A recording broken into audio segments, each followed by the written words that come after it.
All right, good morning, everybody. Welcome to our Friday Coffee Q&A for the Cape Cod Technology Council. I'm Bert Jackson, your CEO. Yikes. We're having a feedback problem. Is that you? Classic. Classic Zoom.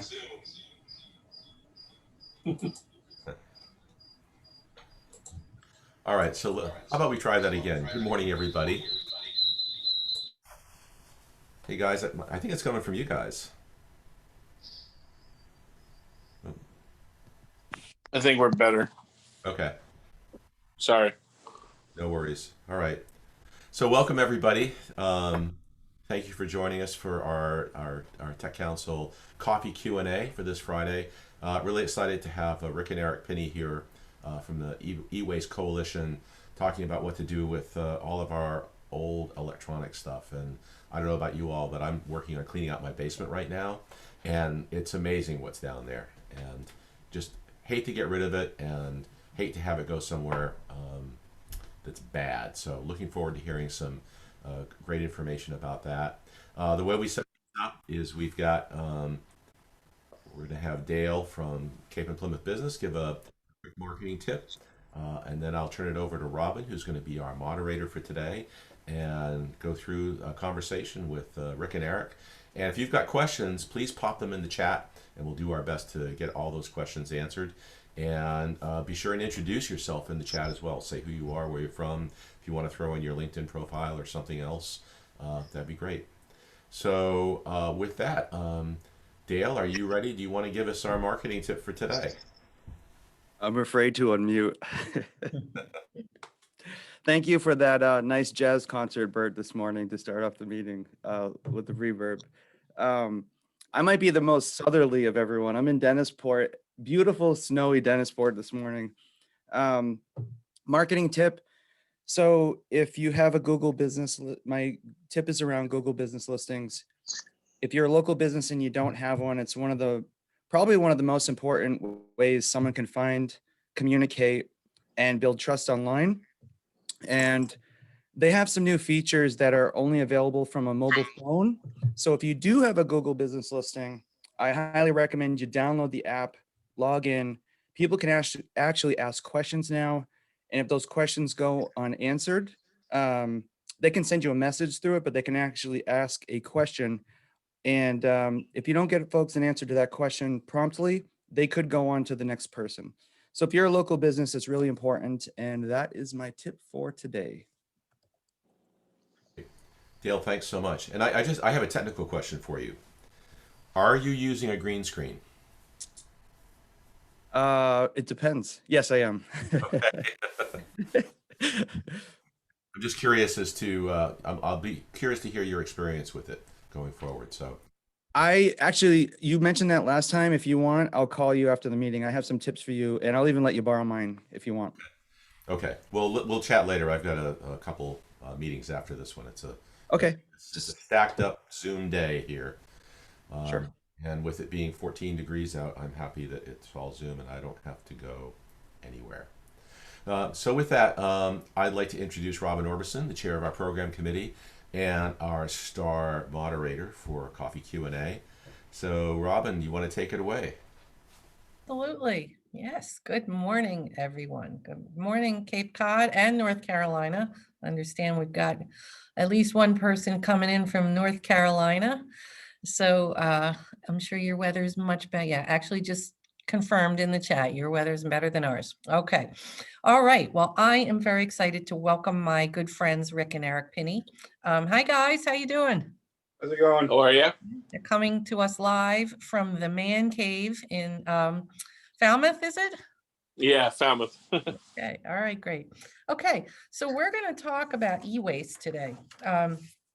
And before we get into the details of e-waste, first of all, I'm going to say this at the beginning, I'll say it again at the end. It's what was it Dale Carnegie said, tell them what you're going to say it, and then tell them what you said. So we're going to talk about e-waste, but I also want to have everybody get this on their calendar.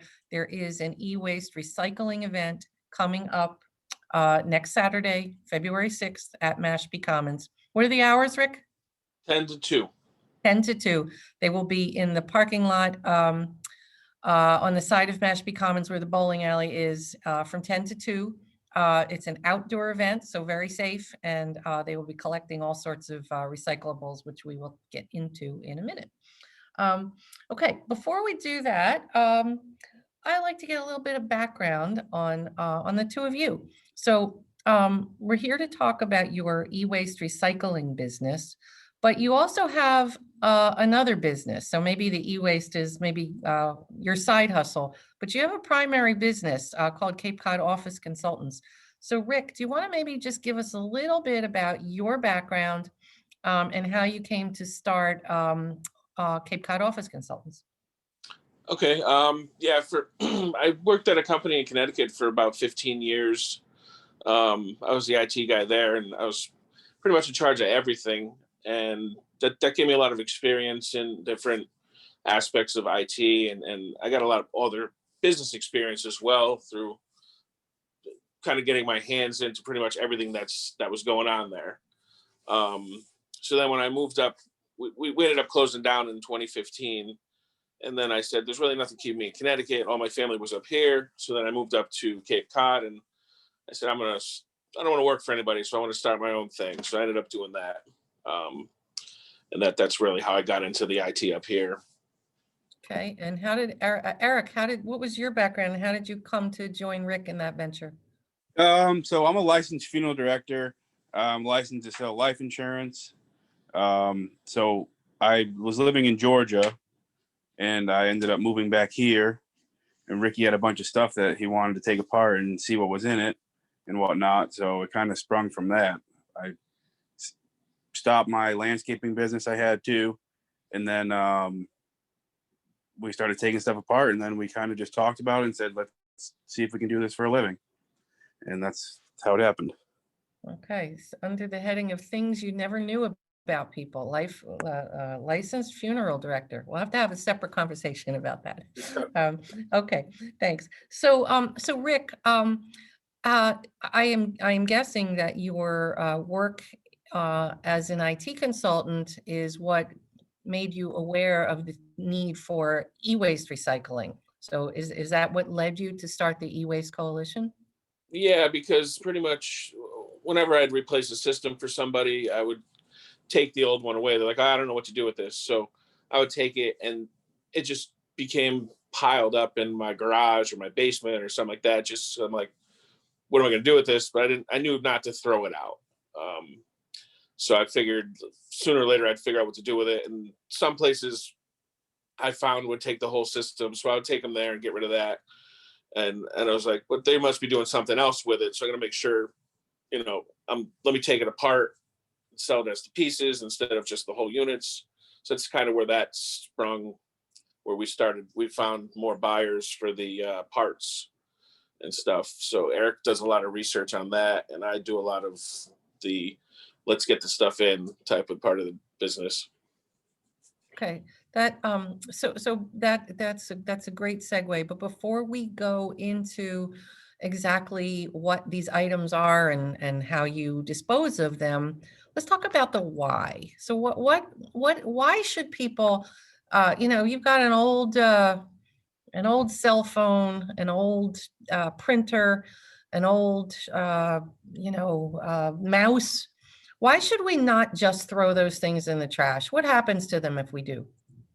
Well, it takes a while for it to break down. There's one computer we have at the warehouse it's pretty old, and there's just a little bit of rust on it. It's not like it just breaks down into the dirt and stuff like a regular tree or something would. It takes a lot longer to break down if it does at all. So when you throw it in the trash, and it just sits there in the landfills, and a lot of the stuff's toxic too. There's lead in old TVs, there's mercury in different screens, there's mercury in even light bulbs and stuff like that aren't that great to throw out, some of them. So it's more responsible disposal of it keeps the environment healthier, I would say. Plus all the precious metals that you're throwing out, which were mined using, who knows? I mean, Yeah, I mean, there's silver and gold studies. and all kinds of stuff in there. So you're basically throwing out gold and silver that could be used for other devices as well. Okay, so run down for us, what, when we think of electronic waste, I think, our minds go to old laptops, old cell phones, but you mentioned light bulbs, and I think there's a whole lot of things that come under this heading of e-waste. So can you run down sort of the top 10 things that we should not be throwing in the trash and bringing to you instead?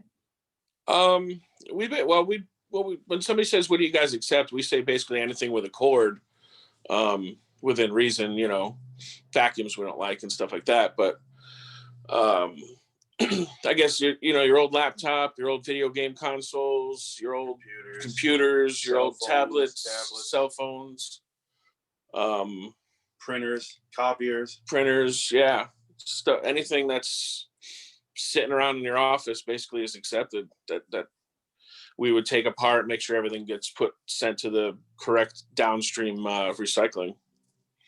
Okay, so you mentioned light bulbs. Should we be considering things like light bulbs and batteries in this category? Yeah, we do collect batteries, but we do not collect light bulbs just yet because we don't have a vendor for those. A lot of times we'll do this in conjunction with other events that do accept the light bulbs, but I had just mentioned that because some of especially the twirly, the squiggly ones, what are those? The compact fluorescents. Those definitely have stuff in them that you shouldn't be throwing in the garbage, that they have the mercury in them.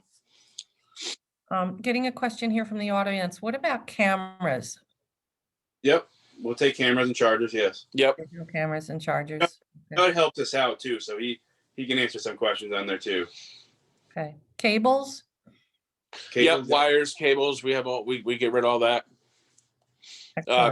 Lights. There was a big collection recently. I know they were doing it on Cape Cod. We also did one for Fairhaven. They had a whole setup where people just threw their Christmas lights into some bins, and we went around and picked those up because a lot of people don't those, and they just get tangled. Question: LED lights. LEDs, yeah, we can do LEDs. I think. Yeah, we can dispose of the LEDs. Okay. All right. So a lot of stuff. All right. So we bring this stuff to you. So here's somebody's asking us to repeat the information about the event, which we will do again at the end. But for the moment, it is Saturday, February 6th from 10 to 2 at what's the name of that parking lot? Is that the East parking lot? By Panera Bread.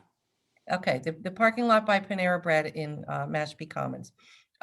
So we bring the stuff to you and you do what with it? I imagine that at first you collect, and I imagine there's a big sorting process, and then you have groups of things that you do different stuff with. So how's that work? So yeah, we'll collect the items, and even as we're collecting, we kind of sort them when we load them onto the truck. Some of the stuff's still reusable. Old laptops that can have a little bit of life in them still, we'll refurbish, and we actually donate some of those. Old PCs, desktop, monitors, if they look good. It depends on whether it looks like it has enough life to it left.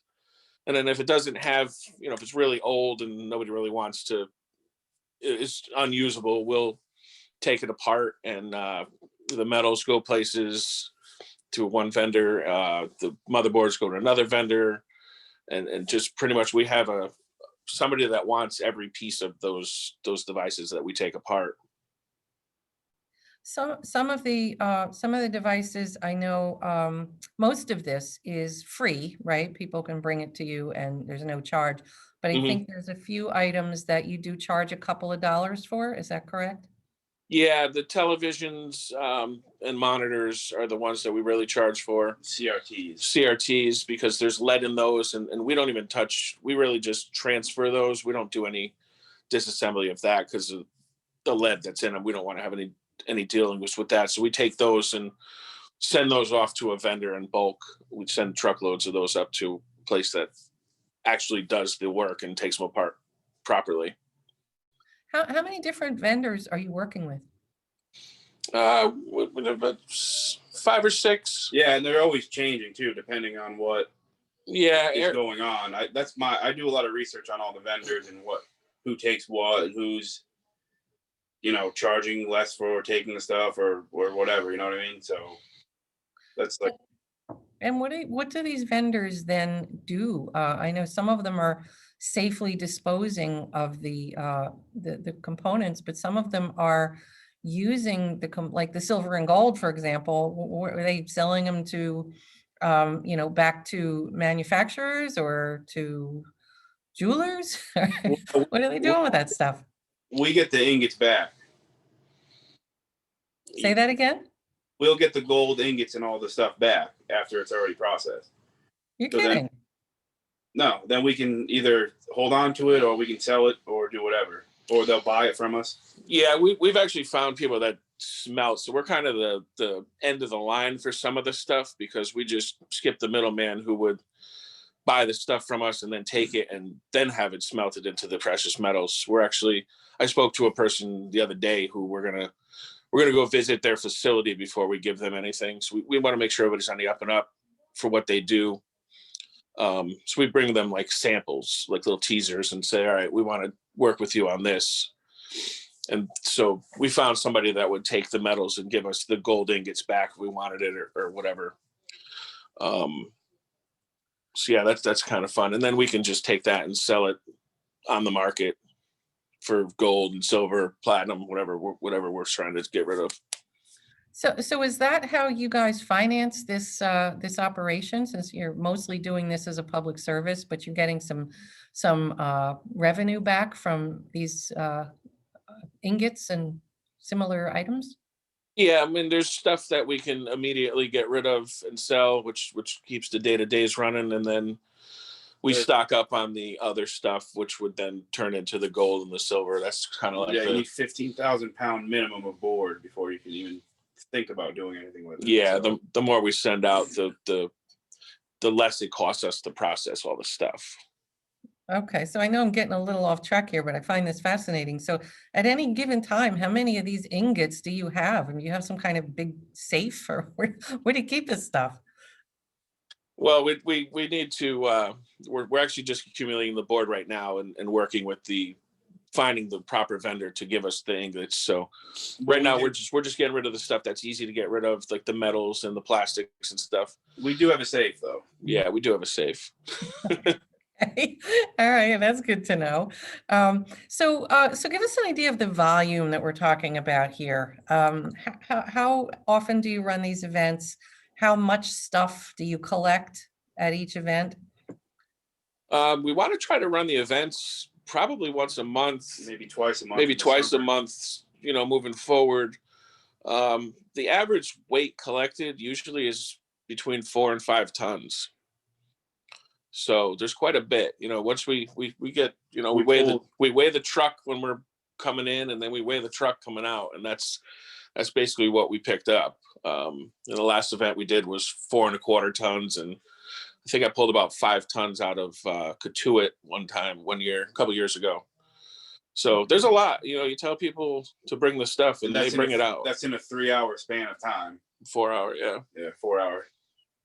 And how much of that, what you collect, are you able to actually recycle on your own? In other words, refurbish and donate back to a school or something like that? 10, 15. Yeah, maybe 10% of it, just because people are bringing out old stuff, old 486 computers. I've seen some of, some of the stuff I had in the 90s came out. That's really useless stuff. But, if they give us a good laptop or a good desktop, we'll refurbish that and get it back out there. So I'm thinking of this in terms of individuals, who have all this stuff in their garages. Oh, this old printer, it's been sitting here for a year, and it doesn't work. I'm going to go bring it. I see this event's happening. I'm going to bring it to these guys. But do you also contract with commercial establishments? I mean, imagine large corporations that upgrade equipment on a regular basis must need to dispose of their old equipment. Is that an avenue for you? Oh yeah. Yeah, we have businesses that call us when stuff gets piled up, and we've picked up 300 computers from places. We went to the island. We picked up maybe 150 computers on Martha's Vineyard recently. So we would say to those people that if you do have a business that has a lot of stuff sitting around, to not come to the events, to just call us and schedule a pickup. Okay. All right, great. And is this Judd? Is Judd one of your team? I see Judd answering. Yeah. Yep. Yeah, great. Hi, Judd. Thanks for Talk joining about the us. laptop stuff if he wants too. Hi, Yeah, guys. so I was going to say, if Judd, if you wouldn't mind popping link to the event into the chat, as well as your contact information. So if people have some stuff to get rid of and they don't want to wait for an event, they know how to contact you. That would be awesome. Thank you. A few more questions coming in about things that you can or cannot take. Question here from Bert about very large format commercial printers. So if somebody has a big thing that's too big to put in their car, you taking those? We can come pick that up. Yeah, yes. we would just, if you go to our website, ewastecoalition.org, there's a link where you can schedule a pickup. So we fill out the form there. And if you have any pictures of it, that's cool too, because then we'll know what we're getting ourselves into. Yeah, we can go get a large printer with our truck and pick it up from wherever it is and properly get rid of the stuff, take it apart, get rid of it. Speaking of printers, do you take the toner as well? We do, Yeah, we do have people that take the toners from us, so we will take the toners. Excellent. Question about, what about a tabletop humidifier? We try to stay away from stuff like that because it's kind of like environmentally, like allergens and stuff. So. But if somebody shows up with one, do you take it or do you tell them to take it back? Well, we would take it. Yeah, I mean, we definitely don't want vacuums. We usually send the vacuums back, but yeah, a humidifier, we can get rid of that. Okay, great. Okay. All right. And I see that Judd is putting some contact information into the chat. Judd's our off Cape guy for the most part. Yeah, I do. My main thing is I have a charity that donates laptops to kids and students in need. So these two fine gentlemen, and we ended up hooking up a couple years ago, and I just kicked off the charity, and they were kind enough to help me out with a bunch of laptops. To date this year, or actually since 2020, when COVID started, we've donated 50 computers, laptops to students that need them. Just because the demand is so high right now, the stores can't keep up with laptops out there. So I also do pickups for them off the Cape, and this week I picked up 100 office phones that are currently on a pallet in the back of my truck. So that's stuff that we take, and I've got a guy that calls me like once a month. He's got either these office phones, server pieces, all kinds of stuff, and I haul them up there for them and help them out as well. So yep, it's a two-way street, so everybody gets something out of it. That's terrific. If there is if a school or a charity organization wanted to get on your list for being eligible for these donations, how would they do that? I have a Facebook group that I can post on here that basically I get a lot of requests through.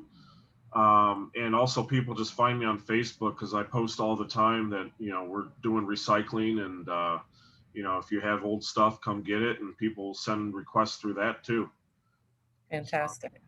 And I understand that when you collect this stuff in big trucks, and in some instances you've had to have more than one truck, correct, to haul all the stuff back.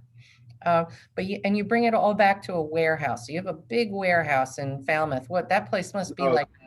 Must be like a treasure cave. Our warehouse is in New Bedford. Yeah, we Falmouth, it's way too expensive. Okay. We ended up finding a nice place out in New Bedford that's probably about 100,000 square feet on our floor, but we don't have the whole space just yet. So as we grow, we just take more space on the floor. But yeah, it's like a little. We're at about 10,000 square feet right now. Yeah, it's a nice. It is like a little treasure hunt. Anybody who likes electronics would probably be in awe when they came in there. And do you have, what do you have, a team of people that are in there working, doing all this sorting and disassembling? There's maybe 4 or 5 of us right now. We're keeping it kind of small at the moment, but we do need to think about the expansion of that and getting more people in there constantly taking stuff apart once we start bringing in more stuff from events that we start throwing. So, so how are you feeling about the balance of the supply and demand here? Like, do you have takers for all the stuff that's coming in? Do you have too many takers and not enough givers, or vice versa? We have people. We don't take anything unless we know we can get it to another vendor. You know, if we can't properly dispose of something, we won't take it at the moment. But a lot of people ask us, do you do this, do you do that? We've been asked, do you take solar panels? So we kind of looked into the recycling aspect of solar panels, but it's really not something, we don't have anybody that would do that right now. So we kindly said, no, we're not going to take those at the moment. But that doesn't mean in the future we won't do something like that. So yeah, there's a lot of supply out there, and then there's definitely the demand for the components when we break them up. I mean, some of the stuff we take in and it's gone the next day. Okay. I want to come back for a second to the TVs and monitors that you said you need to charge a little bit for those. Can you give people an idea of what the charges are for that? It's $20 for a TV and $10 for the monitors. Okay. Any other items that you charge for? Yeah, like microwaves, stuff like that. We'll charge like $5 for a microwave. Air conditioners. Yeah, $5 for air conditioners. Stuff like that. Just big bulky stuff. Okay. What do you see the most of? What are most people trying to get rid of? I think the most would be printers. Yeah, we get a lot of printers. Printers are really just computers, really. Yeah, printers, computers, laptops, and wire cords galore. Yeah. Okay. So that's interesting. So the cords, so like power cords don't really go bad. They just sort of become obsolete because you buy a new device and the old cord doesn't work. So I imagine a lot of those cords are totally usable if they, fit the right device, correct? Yeah, there's a big market for old cords for sure. And chargers, that kind of laptop chargers and stuff. There's definitely, we had a bunch come in and they were gone probably within 2 weeks of us getting them. And do you think those just get resold as is without any work being done to them? Oh yeah, definitely. Okay. I also take them for laptops too, because I get laptops in that don't have chargers, so they're a perfect outlet for that as well. Excellent. Okay. Okay. So tell us, what have been the biggest challenges for you in getting this business off the ground? Biggest challenge is space. Yeah, space. We started in the garage, then we moved over to a storage unit, then we moved to 2 storage units, then a warehouse that was 1,600 square feet, which somehow we got 1,800 square feet of stuff into. But now we're where we are, and we can grow. As we grow, we could just take more space if necessary. But eventually, we're probably going to find a piece of land and build our own building there, so we can do everything, have it set up exactly the way we want. And have you had any particular new challenges as a result of the pandemic? Yeah. Some of the stuff's a little bit harder, I think, to get rid of and finding vendors to do stuff. But other than that, we haven't really had too much of an issue. Yeah, and the events that we're doing are contactless. We tested one out in Yarmouth a few months ago, and it went very well. The people just pulled up, they popped their trunk, we grabbed the stuff, and that's exactly how we're going to do it on the 6th over at the Commons. It just seems to be the safest way. They put the stuff in the car, they pull up, say, hey, it's in the trunk, we grab it, and then they go on their merry way, and it's nice and stay safe. We Yeah. wear the masks. They wear the masks. So it really hasn't slowed us down that much. I So- also have a contactless drop off here at my place. So people that, are worried about that, I give them the option, I have drop off bins outside. They can leave the stuff in those and not worry. So people don't even have to get out of their cars. They just pull up and pop the trunk and you grab the stuff. Yep. Correct. Yep. Okay, that's just terrific. Okay, all right. Before we just open this up to questions, is there anything that we haven't covered that you'd like to make sure people know about what you do? Well, that's what we do. But when we find that some people, when they bring the devices to the events, they try to break, the sensitive data that's on there. They try to kind of destroy the device before they bring it. So if you're trying to destroy like an old tablet or an old phone, you just have to be really careful that some of those batteries explode. Like if you puncture the battery of your iPhone, that thing could pretty much It's catch gonna on fire. spark. Yeah. Then Yeah. Exactly. So it's more a safety PSA, I guess, that we want to put out there and say, don't destroy this stuff on your own. When you bring it to us, we destroy it on our end. We treat everything as sensitive. If there's data on a drive that's in there, we can either take it out and give it to you if you necessary, or it gets destroyed when we bring it back. Okay, so people, we shouldn't be trying to destroy this stuff on our own. Yeah, we had a guy that drilled a hole in his laptop and he just barely missed the right. battery. Yeah. Right. No, he did hit the battery. I was like nicked it, but it Yeah. was like, you could have blew up your house. Not blew up your house, but you could have had an issue. So if people are particularly sensitive about any data that might be on these devices, we're getting a question from the audience. Will you destroy while we watch? Yeah, we actually have, when we're at the event, we have a little a press that we can put the drive in, and it cracks it in half, and it's useless after that. A destruction station? Yeah, it's always on the truck. We get that asked every once in a while, so we just bring it with us. Okay. Getting a question here about whether you have any interest in the boxes. So, they always tell us when you buy something, keep the original box in case you need to return it. Does that box have any value to you? No, not necessarily. You could just recycle that with your regular recycling cardboard or whatever plastics. Okay, great. Okay, before I go, I know I said that twice and I haven't gone to questions, but just Rick, tell people a little bit more about Cape Cod Office Consultants, because that's a service that you offer to people who may have need. So just talk a little bit more about what you offer through that business. It's pretty much anything IT related. Recently I just did a back-end interface where I programmed for a school, networking, cloud stuff, different, moving your documents to the cloud. It's pretty much if somebody has any business questions for their IT, I like to just consult with them. Maybe they don't need me to do something, or maybe I know somebody that can help them out doing what they need done. I just try to take my experience from working the 15 years where I was and pass it along to small businesses. Okay, question coming in about whether you do database work. Yeah. You're talking. I program in PHP and MySQL and stuff like that, so I can definitely build databases. Access?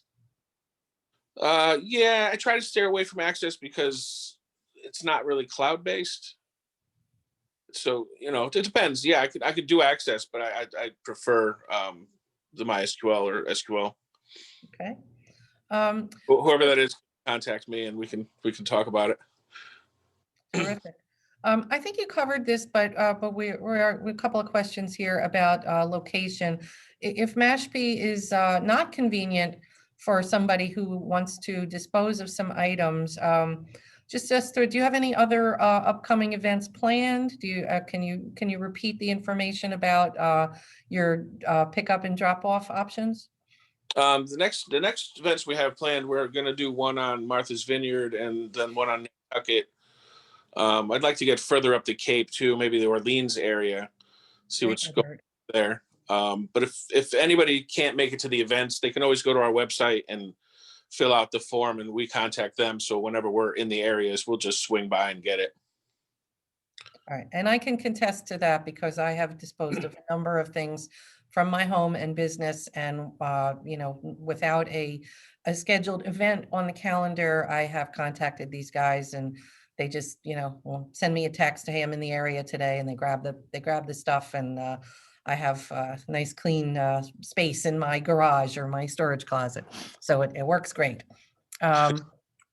Okay, oh, and I see Judd has put into the chat, you're also working on an event in Mattapoisett. Yeah, we're going to discuss that soon. Okay, excellent. Okay, all right, so at this point, we're just gonna open this up for questions. So anybody who wants to know anything, just pop them in the chat. I have been, I think I've been grabbing them all as we've been going along, but if I've missed anything, there's a lot of chats here. So if I've missed anything, just pop it in again or raise your hand. And while we wait to see if any more questions are coming in, let's do a little fun facts. All right, are you ready? Rick, what's your favorite place on Cape Cod? This room that we're in right now. Well, that's convenient. Okay, let's try another one. Eric, what's your favorite movie? Oh, my favorite movie. Step Brothers, definitely, yeah. Step Brothers. Deborah, okay. Oh, good point. You know, for anybody who's sitting back and wondering, these guys look very much alike. Yes, they are brothers. They are identical twins, as a matter of fact, not stepbrothers. I haven't seen Step Brother. What is it about that movie that is near and dear to your heart? Yeah, I don't know. It's just the best movie that's ever made, I guess. I don't know. It's just Best movie ever made. Okay, gonna have to check that out. Times and still laugh the whole time. Are you concurring with that, Rick? Yeah, it's a funny movie. Okay, is it your favorite? Yeah, maybe it's up there. Maybe. Okay, so not getting as much of a ringing endorsement. I thought all you twins were, you know, completely simpatico on everything. Yeah, we're not really twins though. We're 10 years apart. You are? Yeah. Why did I think you were identical twins? No. If you go on our website, it's one of the FAQs on E-Waste Coalition. Are you guys twins? And I say, yeah. No, are you related? No, yeah. Some people think, yeah. It's like, are you guys related? We're like, no. Just look at. But no, we're 10 years apart. He was born in 90. I was born in 79. So 11 years. So I clearly don't know what I'm talking about. Okay. Okay. So let's see. What happens to, here's a question coming in. What happens to junk electronics? Let me just ask Peter to unmute and be more specific with that question, please.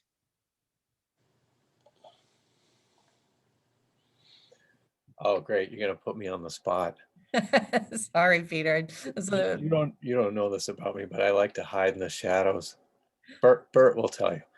Anyway, what I'm talking about is, so you disassemble an old laptop or something like that. And there's a motherboard all populated with chips. What's the next stop for that circuit board? Next stop for that circuit board is going to be the smelter that then turns it into the precious metals. Got it. Was that question? Go ahead. Was that question already answered? Yeah, it was a while. Yeah, I think you came in. Yeah, you came. If you came in late, it was answered. That's fine. We don't. Couple questions. Okay, appreciate that. And then this question was probably also answered. But is the business self-sustaining? Do you have funding sources? How does that work? Yeah, it's self-sustained right now. I mean, if we just need a little bit of money, we'll put our own in there. We've tried the investor route, but it's almost like every time we reach a certain checkpoint, we've already made it there ourselves, and it's like, why, keep it going as much as we can by ourselves until at some point we need to bring in third party. Okay, thanks, guys. Okay. All right, great. Okay. I am not seeing any more questions come in, so I think we will. There was some above that one. Can we scroll up and see? Say again? We're just gonna scroll up the chat and see ourselves if there's anything. Yeah, I've been scrolling. I think we got them all. The new one just came in. Do you contract with retailers like Nantucket Sound? That's a good question. Do you ever work with, dealers? We stopped there before. Yeah, we've been there a few and times we and never haven't heard back from them. haven't heard back. But as far as retailers go, GameStop gives us a call when they have consoles that come in that are useless instead of throwing them in the dumpster. And places that we've been, they're like, oh yeah, we just throw them in the trash. The Yeah. certain things. Yeah, Like, GameStop. That's what they. that's do. what they were doing throw until them in the dumpster. until we stopped in there and said, we'll take them. Just fill this bin up. When it's full, you let us know. We'll come get it. Same with any other place, like car audio places, home audio places. Yeah, if they're currently just throwing it out, then let us know and we'll get you a bin. And we'll put you on our route. Come pick it up. What about on the other end with retailers, when you talk about things like the cords that have a value as they are for reuse? Are there retailers who take those from you? I mean, if somebody wants to go looking for, discounted cords because they've been used and discarded, how would we find them? We put those online on we have a eBay that we put those on. And what I was thinking about doing recently was throwing up our own e-commerce site where we can sort those out and say, yeah, you need a laptop cord for this, here's this, or you need a cord for that. And that's just going to take a little bit of time to get going because it would be a pretty specific site where it's, broken down very well where people can come in and find what they need. Okay, but in the meantime, people should look on eBay if they want to find some good deals on reusable power cords and chargers, etc. You can always contact us too. I mean, if we don't have it, I'd be surprised. We might be able to find it. Yeah, if somebody's looking for something specific, they can contact us, and that'll at least let us know to keep an eye out for it. Terrific. Felicia has a question about landfills, which I am going to also ask. Felicia, would you mind unmuting and stating your question in more detail? Yeah, well, I also asked the question about the Nantucket Sound thing too, because last time I bought a new TV, which was a very long time ago, they took my old one, threw it in the dumpster. I was kind of shocked at that. So I just think that it'd be great if you're not in competition with the local landfills. All of them have websites, through their towns, and if they just put a little banner up there that basically said, "Hey, to have electronic or whatever recycle, click here," and people could send you emails, and you could have a discussion with them about stuff. Because I've often looked on town of Barnstable, which is the largest town on the Cape, as you all know, to find out where can I recycle my electronic stuff other than just throwing it in the dump, right? And there's nothing on there. So maybe they're the only town that doesn't do that, but I'd love to see it just right up there, nice and easy. Yeah, the towns all have they charge some of them up to $60, $75 to dispose of your old TV. So yeah, a lot of places take those, but I think that's a lot of, an old computers, maybe $20, old thing this year, VCR is like $10. That being said, that's why so many people come out to our events, because a lot of them, if you have 10, 15 items, that could conceivably cost you $200 and some odd $300 to dispose of. So it's a good chunk of change that people probably don't want to spend, which is why things pile up in basements and garages and small closets. Or you end up seeing people leave stuff on the side of the road or whatever, which is they shouldn't do. They'll put a TV out by the road, and then next thing you'll see is TV's still there, but somebody drove by and busted it open, took the copper core out, and left the rest. Yes. So can I do a follow-up question? I just want to know. So is the town making their income, their revenue stream on the fees they're charging the consumer? Or are they making it on the back end and selling that equipment elsewhere because so that they have it twice? I'm just trying to figure out if you're competing with them or if they could use you as a service. From what we've seen, the towns are losing money on TVs. Yeah, the towns, they're definitely making revenue when they bring this stuff in, but then they have to pay to get rid of it as well. So that's, I would say a lot of them, it's almost a wash. And from what we found going from town to town when we first started doing this, we figured we'd take the electronics and help them do that. Not one single town does the same thing. There's like, nobody's on the same page. You think there'd be a system out there where all of Cape Cod follows the same regimen, like this is where you go to do it, this is how you get rid of it. But none of them do the same thing. It's like a free-for-all. Not That is your surprising, they question, do Felicia? everything else that way too. No, 15 separate towns, 15 separate everythings. It's always been that way, so. Yeah, so we come in and we're like, well, this is how we do it in one town, and then the other town's like, well, no, we do it this way, and they're charging us this, or And they're they're working with like the same company, most of them. Yeah, so it'd be nice if we were like, we wanted to do like one a standard consolidation. Yeah, want to do like one standard thing for everybody, all the towns, and just do it like that.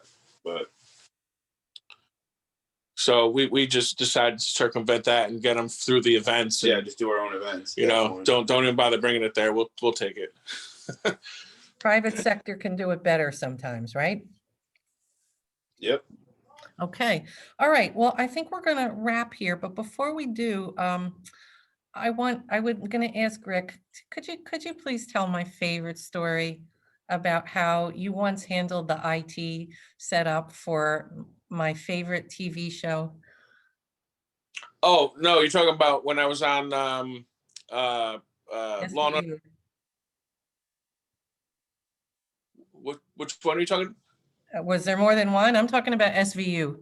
Yeah, I didn't do IT there. I was He invented a knife. Yeah, that they were a using. friend of mine invented a knife called the wasp injection knife, and it's pretty. You can Google wasp versus watermelon if you want to see what I'm talking. But they wrote an episode around that device that was patented and consulted with me because they wanted to make sure that it was portrayed in the correct light where we probably wouldn't sue them, I guess. Yeah. So I said, yeah, I'll certainly do that. And I'll okay your script, but I want to come down and watch it being filmed. So I ended up I was able to go down there for the filming of the scenes and stuff. And we blew up a fish in one scene. And I remember they had set up a little spot, which is in the courthouse, on the set of the courthouse. And there was chunks of fish on the ceiling, and there's probably still chunks up there. That's what everybody was saying. They're like, those are going to be there for years, those chunks. But yeah, it was fun. I got to meet the cast, and I ended up getting to meet John Stamos too, because he was in that episode. Yeah, it was fun. There's a picture of you with one of my favorite people in the world, Mariska Hargitay, so I'm extremely jealous. Yeah. And I, in fact, I'm wearing the necklace that she wears on the show. Oh, nice. And, but I think I know that episode. It's the one where it's the exploding knife, right? Where the woman stabs the guy and he like explodes. Yeah, I believe it's called Bang. I think that was the episode name. Yeah, it's a great episode. All right. Well, thank you thank you guys. This has been terrific. And I'm gonna turn it over to Bert to take us out. Great. Thank you, Robin, Rick, Eric. This was great. Just perfect amount of nerdiness for our crowd here today. So that's great. I'll look forward to unloading some of my stuff with you guys, and hopefully the rest of us here can do that and also help spread the word. Robin, thank you for your wonderful moderating skills today. And I just want to thank everyone else for being here. Just a reminder, our first Friday, which, oh my goodness, it's next week, isn't it, Robin? It is. Next week, first Friday, is with the Marconi Society. This is a national organization founded by Guglielmo, easy for me to say, Guglielmo Marconi's wife. And they focus on various technology, social issues. And so we're going to be talking about digital inclusion next week. We're very excited about that.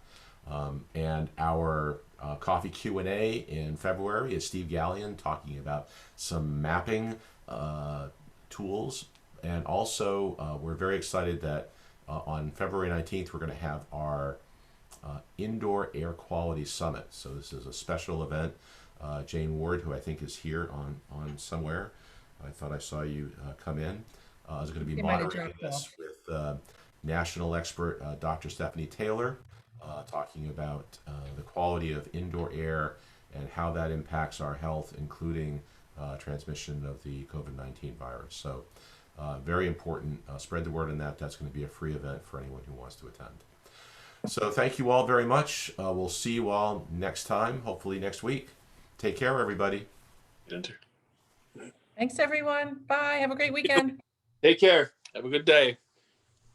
Thanks again, guys. You're welcome.